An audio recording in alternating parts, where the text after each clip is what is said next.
Savez-vous pourquoi les gens dans l'église aujourd'hui subissent des malheurs? C'est parce qu'il n'y a plus de gardien. Le gars est là à collecter les offrandes, les semences prophétiques. Quand vous venez, on demande « Papa, qu'est-ce qu'il veut ?» Il a une enveloppe. D'accord. S'il en a une, fais-le entrer. Parce que tu as une enveloppe. Mon cher fils, comment vas-tu? Tu es béni, tu es béni. Quand il donne l'enveloppe, je t'apporte une couverture spirituelle. Il n'y a aucune couverture nulle part. Il faut du rang pour apporter une couverture. Il faut du rang. La Bible dit dans Hébreux chapitre 13, « Obéissez à vos conducteurs et ayez pour eux de la déférence, car ils veillent sur vos âmes comme devant en rendre compte. » Un pasteur est censé être assez haut dans l'esprit pour veiller sur votre âme. Nous n'avons plus de gardien. Tout le monde est sur Internet. Tout le monde poursuit un code vestimentaire à la mode. Tout le monde poursuit la plus belle voiture. Tout le monde part en vacances. Qui veille? Tu es allé chez Louis Vuitton et tu y as croisé ton pasteur. Vous vous battez tous pour savoir qui portera le dernier cri. L'iPhone 6 Pro Max est sorti et toi et ton pasteur vous vous battez pour savoir qui sera le premier à l'utiliser. Alors, qui est dans le lieu secret? Qui est le gardien? Qui cherche les oracles de Dieu? C'est pour cela que quand les choses arrivent, vous et le pasteur êtes surpris. Comment est-ce arrivé? Nous demandons tous à Dieu, « Seigneur, d'où cela vient-il » Tu es censé le savoir. N'es-tu pas le gardien? Et certains n'ont même pas la discipline de se dire « D'accord, c'est arrivé, retournons en arrière pour l'arrêter ». Ils n'ont même pas cette discipline. C'est pour ça que les choses continuent. Paul a dit « Quand je vous quitterai », cela signifie que si je suis là, aucun loup ne peut venir. Je sais quoi faire pour les tenir à distance. Les législateurs grandissent en rang et le premier canal de croissance est celui de la prière. Au moment où vous atteignez ce niveau, le dernier stade est celui de juge. En tant que juge, vos paroles deviennent des lois. Vous pouvez parler et partir. Parce que vous avez parlé, Dieu l'honorera et rien n'arrivera. Je vous montre le niveau d'honneur que Dieu nous a donné et que nous n'avons pas maximisé. Vous pouvez venir dans votre famille et dire « Personne ne meurt ici avant d'avoir 70 ans et cette loi demeurera tant que votre dispensation est autorisée. » S'ils veulent qu'ils soient malades maintenant, ce sont des choses qui arrivent normalement dans les ténèbres. Dans le village de ma mère, je n'aime pas partager ces histoires, on dirait qu'on loue Satan, mais je vous montre que ce sont des choses qu'ils apprennent de la lumière et qu'ils pratiquent alors que nous l'ignorons. Il y a certaines graines qu'ils possédaient, si vous naissez et que les gardiens vous aiment, ils vous la donnent à avaler. Tant que vous avez avalé cette graine, jusqu'à ce que vous soyez fatigué de la vie, rien ne peut vous tuer. Ce qu'ils font, c'est que lorsqu'ils sont fatigués, ils cherchent l'enfant qui les a bien servis, ils la vomissent et la donnent à l'enfant pour qu'il l'avale. C'est ce qu'ils appellent l'héritage. L'héritage, ce n'est pas de l'argent liquide. Une voiture est un cadeau. L'héritage, ce sont les dimensions que vous puisez en Dieu et que vous transmettez d'une génération à l'autre. Mais parce que nous n'avons rien, nous n'avons pas d'héritage. Lisez votre Bible. Qu'est-ce qu'Abraham a donné à Isaac? La promesse. Qu'est-ce que Isaac a donné à Jacob? La bénédiction. Qu'est-ce que Jacob a donné à Judas? La royauté. Ils savaient ce qu'ils portaient, ils pouvaient le transférer, c'était tangible pour eux. Mais nous n'avons pas d'hommes qui grandissent dans l'esprit. Notre christianisme est une ombre. Tant que vous parlez bien anglais et que vous avez un beau costume, on vous ordonne pasteur. Et tous les pasteurs sont des administrateurs. Ils font l'écho de ce que dit le pasteur principal. Le pasteur n'est même pas assez mature pour avoir un message, alors chaque week-end, le message vient du siège. Si tu ne le prêches pas et que tu ne cites pas papa 10 fois, on te transfère dans un village. Et le pasteur a peur d'aller au village. Je pensais que c'était au village que tu avais l'opportunité de manifester. Il y a plus de malades là-bas. Si tu portes quelque chose, qui trompe qui? Je vous dis cela parce que ce sont des voyages verticaux dans l'esprit. S'il vous plaît, décidez-vous à grandir. Ne laissez pas votre christianisme être bruyant. Ministrez au Seigneur jusqu'à ce que votre esprit devienne conscient du royaume qu'on appelle l'attente. jusqu'à ce que la maladie vienne et que vous voyez par vous-même. Jean a dit, ce que nous avons entendu, ce que nous avons vu, vous participez et vous donnez votre propre position dans l'esprit. Et quand vous donnez votre position, ne vous arrêtez pas là. Grandissez en rang.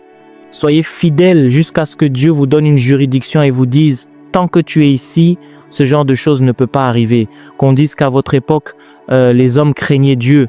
Qu'on dise que à votre époque, le cancer a été déshonoré. Qu'on dise qu'à votre époque, personne n'était stagnant parce que lorsqu'il vous rencontrait, vous portiez ces dimensions. Grandissez jusqu'à un niveau où, si l'agenda de Dieu est contesté, vous pouvez parler et il y aura une conséquence. Cela devrait être le fardeau des croyants. C'est ce qui est écrit dans la Bible pour nous, afin que lorsque nous la lisons, nous soyons mis au défi. La Bible n'est pas l'histoire de médiocres, c'est l'histoire d'hommes qui ont fait des exploits. La Bible dit dans Romains chapitre 15, verset 4, que les choses qui ont été écrites l'ont été pour notre instruction, afin que par la patience et la consolation que donnent les Écritures, nous possédions l'espérance, qui est présentée comme un figurant dans les Écritures. Qui n'avait pas quelque chose avec Dieu? D'Abraham à Moïse, d'Élie à David, à Daniel, tous avaient quelque chose. Et puis vous arrivez à l'ère des apôtres, où cela a encore grimpé à des niveaux supérieurs parce que ceux-là sont nés de nouveau. Mais la génération qui n'a pas faim est celle que nous avons aujourd'hui. Que Dieu suscite la faim dans votre esprit pour un christianisme qui a des preuves tangibles. Les 7 niveaux de puissance dans le royaume. Il y a 7 niveaux de puissance dans le royaume de Dieu. Par manque de temps, je vais les énumérer. 7 domaines de puissance. Et quand vous grandirez en puissance, vous migrerez de l'un à l'autre. Vous saurez où vous envoyer. La Bible est claire pour que vous sachiez où vous vous situez. Vous pouvez agir et tromper les gens, mais vous savez où vous êtes. Non, vous ne pouvez pas vous tromper vous-même. Quand j'ai commencé, quand je voulais que Dieu agisse, je m'agitais partout.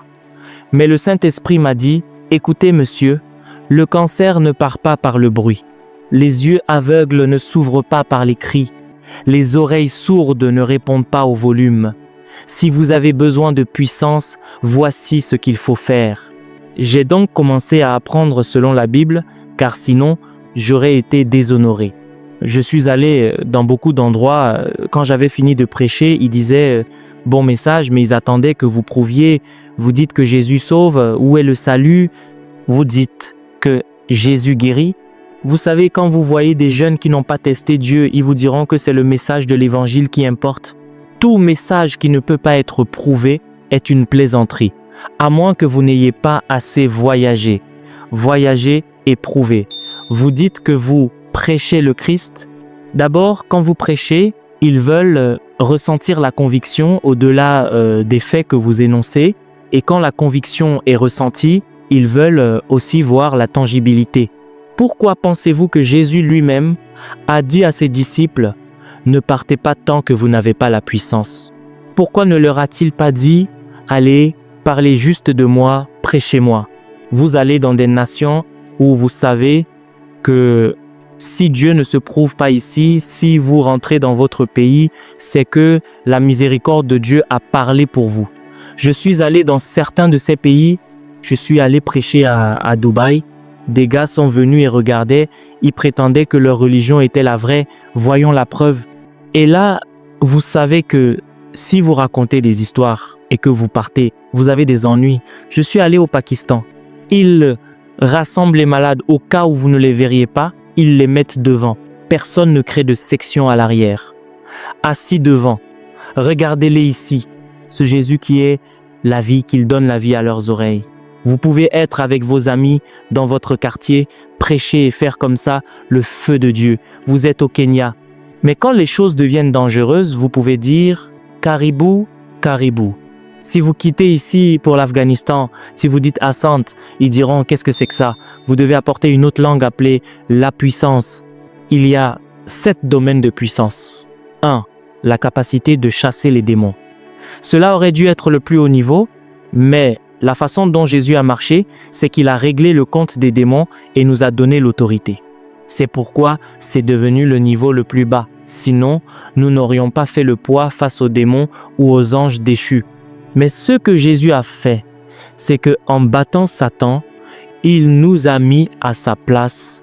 Donc, quand nous traitons avec les démons, nous ne le faisons pas sur la base de notre mérite, mais sur le mérite de Christ. C'est pourquoi il a dit dans Marc, chapitre 16, verset 17, « En mon nom, ils chasseront les démons. » Voyez, nous battons Satan sur la base de la perfection et de l'autorité de Jésus-Christ. Dans Luc, chapitre 10, versets 17 à 20, quand les 70 sont revenus, ils célébraient « Seigneur, même les démons nous sont soumis en ton nom, pas en notre nom. » Jésus a remercié le Père d'avoir révélé ces choses aux enfants. Cela signifie que dans le royaume, les enfants, les bébés spirituels, chassent le démon en utilisant l'autorité de Jésus. C'est la manifestation de puissance la plus basse, car elle n'a rien à voir avec votre marche avec Dieu, mais tout à voir avec votre révélation du nom de Jésus et votre position en Christ. 2. L'autorité sur la nature. Quand vous migrez de là, il y a un autre niveau appelé l'autorité sur la nature. Car même la création est dans la servitude et elle attend la manifestation, cette fois non pas des bébés, mais des fils de Dieu. Vous pouvez être un bébé et chasser des démons, mais si vous n'êtes pas un fils, vous ne pouvez pas vous adresser à la nature. Pour ceux qui comprennent le spirituel, les démons maintiennent la nature en captivité. C'est pourquoi une tornade peut effacer une civilisation. La nature est asservie. Un essaim de moustiques peut entrer sur un territoire et donner le paludisme. Les criquets peuvent venir et apporter l'affliction. Ces choses n'ont pas été créées pour fonctionner ainsi. Les tremblements de terre, les glissements de terrain. Nous sommes les gouverneurs de la terre. Partout où nous sommes, la création devrait obéir. Savez-vous ce que David a dit aux montagnes de Gilboa quand Saül est tombé? Il a dit, montagne de Gilboa, qu'il n'y ait sur vous ni rosée ni pluie, car là ont été jetés les boucliers des héros. David savait que nous avons autorité sur la nature. Aujourd'hui, les scientifiques essaient de manipuler la météo, mais c'est parce que nous avons perdu notre place. Dans mon village aujourd'hui, il y a des gens qu'on appelle, si vous organisez une fête, allez les voir. Sinon, là où se trouve votre fête, ce sera le seul endroit où la pluie tombera. Si vous déménagez la fête, ils déplacent la météo. Et ce sont de petits garçons qui font ça. Je n'y pas ça pour glorifier Satan, mais pour vous montrer à quel point nous sommes déchus. Aujourd'hui encore, nous citons Élie qui a fait descendre le feu, nous citons Josué qui a arrêté le soleil. Combien l'ont fait depuis? Je connais certains de nos pères qui l'ont fait. Parfois, nous avons des croisades et la pluie tombe. Ceux qui devraient donner leur cœur à Christ rentrent chez eux. Nous n'avons pas le pouvoir de l'arrêter. Et parce qu'ils ne sont pas encore engagés, ils ne veulent pas rester sous la pluie. Des gens qui auraient dû être sauvés ne le sont pas. Imaginez si nous avions des fils capables de délivrer la création de la servitude et de dire « Non, Jésus va être prêché, c'est pas le moment de pleuvoir. » Attends la fin de la croisade. C'est ce que Dieu attend de nous. C'est le deuxième niveau de puissance, préserver la nature. Le texte dit que la création a été soumise à la vanité. Nous sommes venus pour qu'elle fonctionne comme elle le doit. Mais pour être ce genre de fils, vous devez avoir traversé Romains chapitre 8, versets 1 et 2. La loi de l'esprit de vie en Jésus-Christ m'a affranchi de la loi du péché et de la mort. Ceux qui contrôlent la nature ont été affranchis du pouvoir du péché et de la mort. C'est pourquoi ce niveau est supérieur au fait de chasser des démons. Vous pouvez être né de nouveau, mais être encore esclave de la loi du péché. Paul a voyagé de nombreuses années pour arriver là. Il s'est d'abord traité de misérable en disant « Qui me délivrera de ce corps de mort ?» Il disait qu'il y avait une loi dans ses membres qui l'empêchait de faire le bien. Puis il a découvert cette autre loi. Pour dompter la nature, il faut dompter la chair. 3. La capacité de dompter la chair. La Bible dit qu'un homme qui peut contrôler sa langue est plus fort qu'un homme qui prend une ville. Vous pouvez dire à la pluie de s'arrêter, mais être encore un fornicateur. Vous pouvez appeler le nom de quelqu'un et son compte bancaire par révélation, mais être un menteur. Ainsi, celui qui chasse les démons est à un niveau inférieur à celui qui s'adresse à la nature. Celui qui s'adresse à la nature est à un niveau inférieur à celui qui a maîtrisé la chair. Dans Jacques chapitre 3, verset 2, il est dit qu'un homme parfait est celui qui a le contrôle sur sa langue. Il y a donc la puissance pour chasser les démons, la puissance pour dominer la nature, et il y a une puissance pour dompter la chair. Pour dompter la chair, vous devez devenir un esclave du Saint-Esprit. La Bible dit que si nous vivons selon la chair, nous mourrons. Mais si par l'Esprit, nous faisons mourir les actions du corps. Donc, si vous trouvez un homme qui domine la chair, c'est un homme qui marche selon l'Esprit. Il est dit dans Galates chapitre 5, verset 16, « Marchez selon l'Esprit et vous n'accomplirez pas les désirs de la chair. » Il est plus facile d'avoir une révélation du nom de Jésus et de chasser les démons que de se soumettre à la loi de l'esprit de vie pour traiter avec la nature. Et il est plus facile de se soumettre à la loi de l'esprit de vie que de fonctionner sous le gouvernement du Saint-Esprit. Ce sont là des étapes de développement. Savez-vous ce qu'est notre évangile aujourd'hui? Ce soi-disant modèle de la nouvelle création se concentre uniquement sur ce que Christ a fait pour vous, mais on ne vous dit pas ce que vous devriez faire pour Christ en retour. C'est pour cela que nous sommes faibles, c'est pour cela que les hommes ne grandissent pas. À chaque fois, vous les entendez citer « Le nom du Seigneur est une tour forte, le juste s'y réfugie et il est en sécurité. » C'est vrai, je suis d'accord. Ayant dépouillé les dominations et les autorités, il les a livrées publiquement en spectacle. Je suis d'accord, je le prêche. Mais la question est, vous êtes-vous soumis à la loi de l'esprit de vie? Marchez-vous selon l'esprit? Quelle autorité le Saint-Esprit a-t-il sur vous? À quand remonte la dernière fois où le Saint-Esprit vous a donné une instruction que vous avez suivie? On trouve des gens rebelles à l'esprit, qui ont éteint l'esprit, mais qui citent les Écritures en appelant cela les réalités de la nouvelle création. C'est pour cela que nous ne pouvons pas manifester la puissance comme nous le devrions. Vous chassez les démons, vous subjuguez la nature, puis vous domptez la chair. Une fois ici, vous voyagez plus profondément, car la puissance possède d'autres couches. 4. La capacité de maintenir la faim spirituelle. Le 4e niveau de puissance est la capacité de maintenir une faim spirituelle avec une intensité toujours croissante. Il y a tant de choses qui essayent d'étouffer Dieu dans votre âme. Les soucis légitimes de la vie, la séduction des richesses, l'orgueil de la vie, la convoitise des yeux. Si vous parvenez à garder votre faim pour Dieu, c'est une dimension de puissance redoutable. Si vous opérez à ce niveau, cela signifie que vous avez traversé dans le royaume céleste. Car il existe un royaume où la nature n'existe pas, où la maladie n'existe pas. Comment définissez-vous la puissance là-bas? Imaginez que vous soyez dans les cours de Dieu, là où se tiennent les 24 vieillards. Il n'y a pas de maladie à guérir, pas de démons à chasser, pas de chair. Qu'est-ce que la puissance? Dans ce royaume, la puissance est la capacité de rester affamé de Dieu. C'est pourquoi la Bible dit que, jour et nuit, pour toujours et à jamais, ils ne cessent de crier « Saint est le Seigneur ». C'est là leur satisfaction.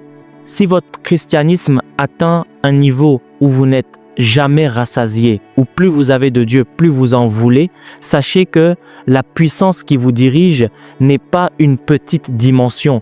Pour certains d'entre vous, c'est la semaine où vous avez donné votre cœur à Christ que vous avez expérimenté cette puissance, mais vous l'avez perdue. Jésus l'appelle le premier amour lorsqu'il juge l'église d'Éphèse. Ils manifestaient des dons, mais ils avaient perdu l'essentiel, car la passion pour Dieu et la priorité qu'il lui accordait n'étaient plus là. Vous rappelez-vous ces jours où, rentrant de voyage, vous alliez quand même à la veillée et cela vous gardait actif. Vous priez le matin sans fatigue, vous preniez votre douche et partiez au travail. Ce n'est que le lendemain soir que vous vous reposiez. Le jour suivant, vous étiez reparti pour l'évangélisation. Vous faisiez tout cela et vous étiez actif. Mais maintenant, même après avoir dormi toute la journée, vous allez à une veillée et vous ne pouvez pas tenir debout 3 heures. Cela signifie que vous avez perdu quelque chose. La vraie puissance vous a quitté. Élie disait « L'Éternel est vivant, le Dieu d'Israël devant qui je me tiens. Il n'y aura ces années-ci ni rosée ni pluie. » Parce que lorsque vous possédez ce genre de puissance, toutes les autres puissances doivent répondre.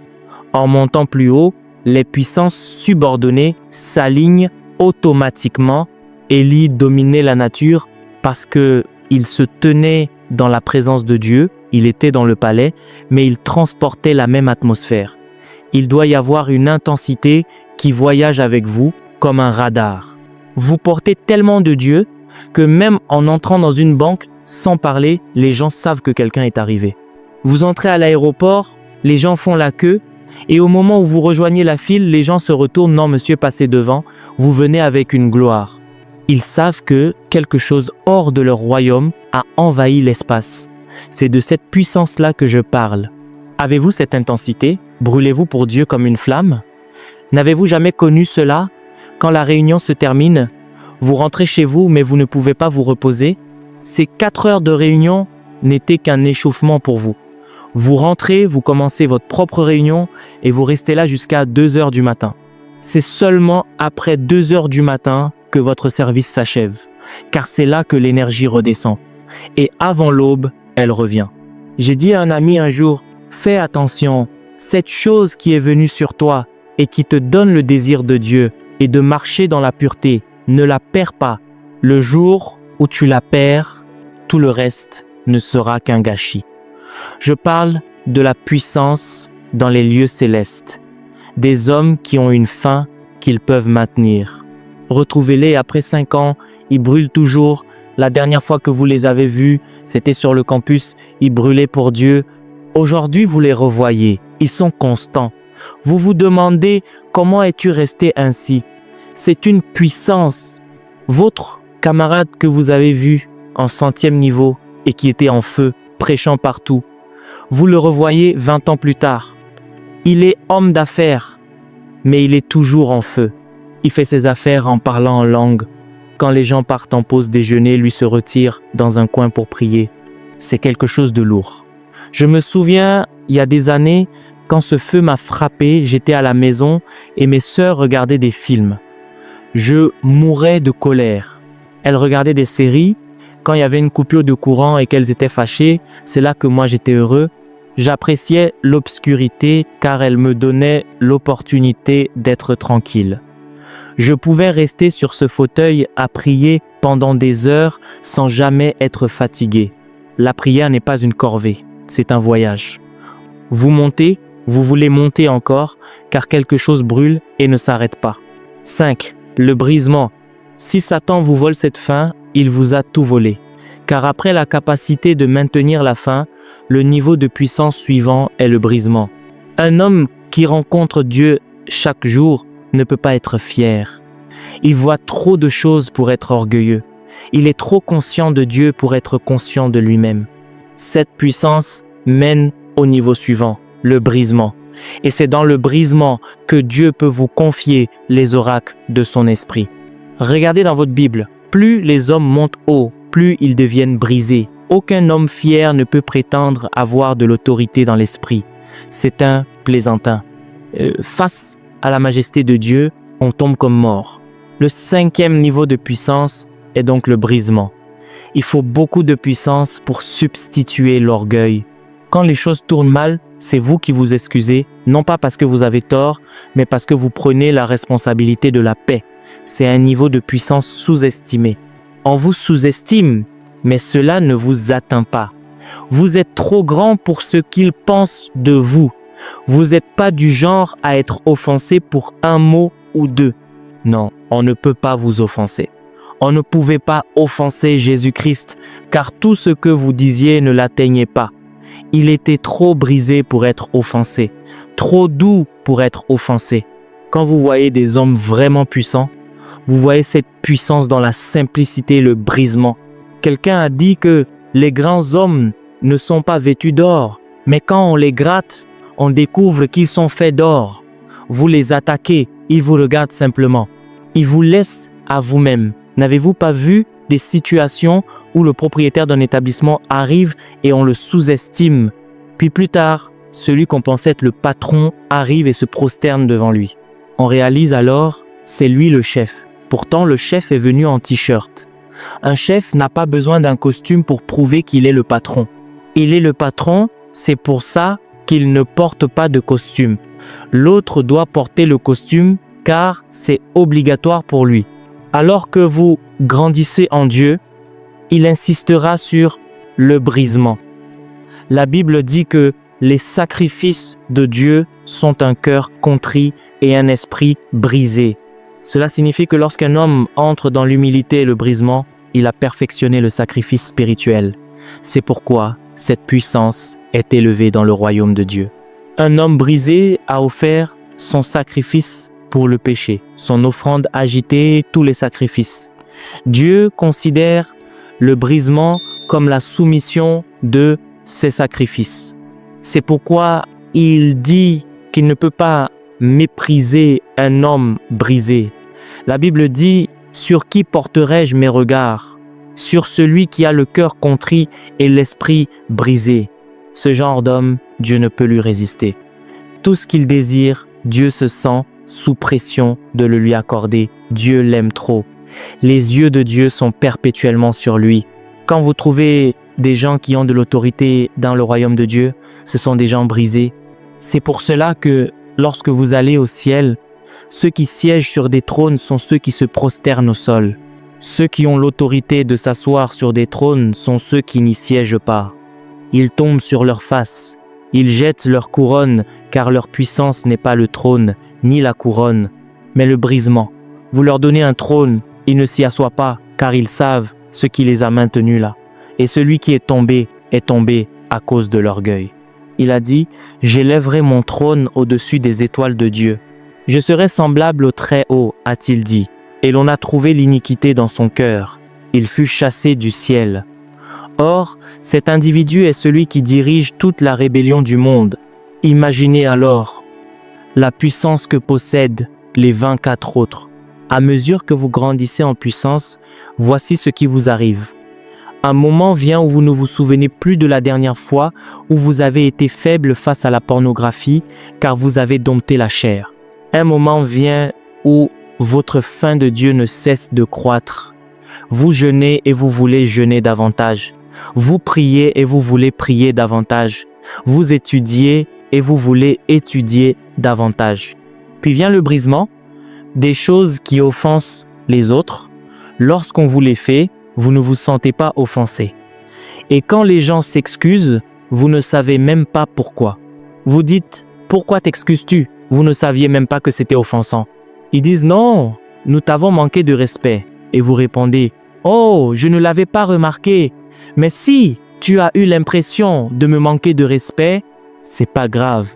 Vous êtes devenu trop brisé pour être offensé. C'est cela, la puissance. Quand Dieu voit cela, il peut vous donner n'importe quel niveau d'autorité, car il sait que vous ne feriez pas de mal à une mouche. Et puis, du brisement, vous entrez dans l'amour. L'amour, c'est l'unité. Vous êtes devenu comme votre Dieu. C'est pourquoi je vous ai dit que dans le voyage de la législation, il ne s'agit pas seulement de défendre les intérêts de Dieu, il s'agit de refléter Dieu. Un législateur reflète Dieu. Il est devenu comme le Dieu qu'il représente. Quand on vous voit, on ne peut plus vous distinguer de votre Dieu. Vous devez donc croître en puissance, croître dans la sacrificature et enfin, le troisième couloir est celui de la vie. Le couloir de la vie, les 6 domaines de la croissance. Lorsque les hommes grandissent, ils grandissent aussi dans la vie. Si vous êtes éveillé et vivant dans l'esprit, vous pourrez retracer par où le Saint-Esprit vous a conduit à travers tous ces voyages. Je suis venu vous éveiller à votre rang et à votre place auprès de Dieu. La vie possède, elle aussi, 6 domaines. 1. Le domaine de la miséricorde. À ce niveau, ce que vous avez, c'est la vie animale et la vie de l'âme. Quand Dieu a créé l'homme, il lui a donné 3 vies. Dans le Lévitique chapitre 17, verset 11, il est dit que la vie de la chair est dans le sang. Toute créature qui a du sang possède cette vie. Ensuite, il y a la vie de l'âme, qui est dans le souffle. Dans la Genèse chapitre 2, verset 7, il est dit que Dieu insuffla dans ses narines et il devint une âme vivante. Mais ce n'est pas tout. Il y avait une autre vie qu'il aurait dû manger dans la Genèse chapitre 2, verset 9. L'arbre de vie.